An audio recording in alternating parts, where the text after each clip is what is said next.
talk about two more names and then we'll move on. Flying Brian Jr., Brian Pillman Jr. Have you seen any of his stuff? I had a nice conversation with him at what I think the AEW event in Baltimore backstage, and just expressed the respect that I had and the like I had for his dad. You know, we were friends, and but I haven't seen him work as of yet. What about British Bulldog's son, Harry Smith? Love Harry. Harry and TJ Wilson made a hell of a team. Why don't you think they did more with them back in the day? We were still hung up on the size thing. And that's what's fascinating, because Harry's not a little guy. Harry's a big dude.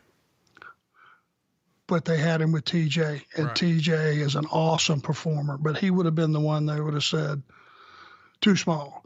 And then, you know, somebody thinking they knew something would have looked at Harry and went, well, his dad was a British Bulldog. He doesn't have that body like he does. It doesn't matter. He's not the British Bulldog. He's Harry. Right. And if you can find it, there's a match. Fit Finley worked a 2-on-1 handicap against those two guys, and they had some time, and it was phenomenal. If you can find that match, all three of those guys shined. And don't remember the finish, don't remember any of that. I just remember that was one of the first times they got to go out there with a guy that wanted to feature them, and they tore the house down. They would be a phenomenal team today. I'm glad we're talking about Harry for a minute, because Jordan has a follow-up question that I think really speaks to what you're talking about when you reference Davey Boy. He writes, do you think it's a hindrance to the boys trying to get over who are second generation stars when their names are changed to silly stuff like Curtis Axel and Bo Dallas? More so, their lineage is even sort of purposely ignored, and it just seems odd.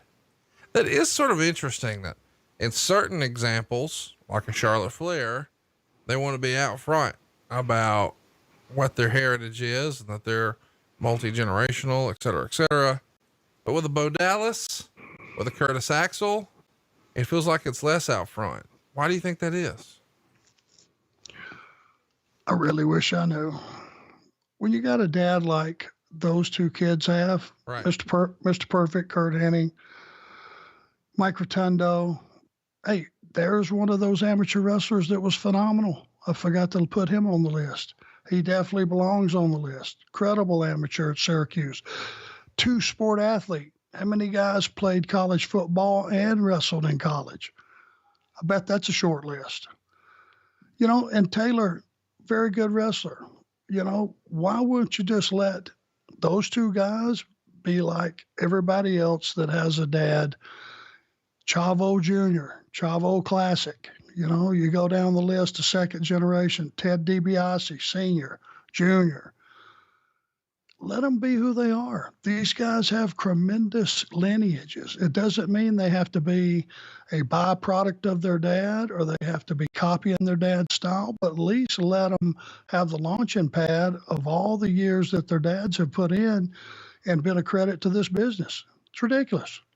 Let's talk about Gary Hart. Knit Hopes writes in, how good was Gary Hart? He's one of the first managers I remember watching. Gary was a member of that Gary Hart's Army.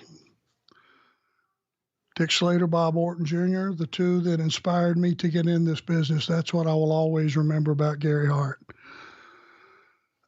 He just, you know, he was one of those guys that was really a heel's heel and could talk the junk. He didn't get physical, and that put more heat on him.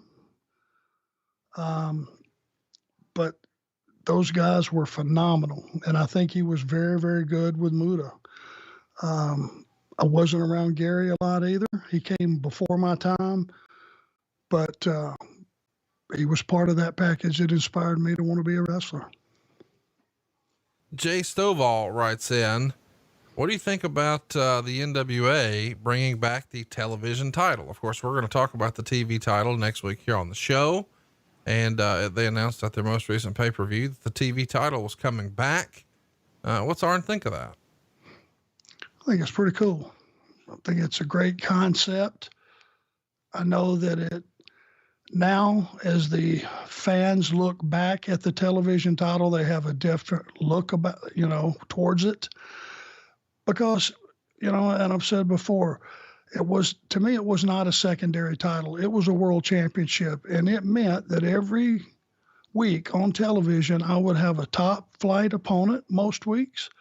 I would have 15, 20 minutes on TV in a primetime slot against a primetime opponent and for a championship. And, man, it gives you a chance to, if you got something, it gives you a chance to go out there and show the world. And I think they figured that out with NWA.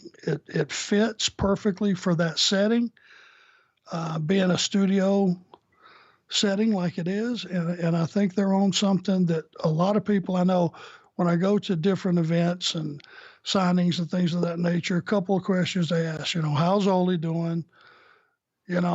I loved that World Television Championship. Man, I used to enjoy that. So I think it's given a lot of fans something that they've missed. And I think the NWA is right on by doing it.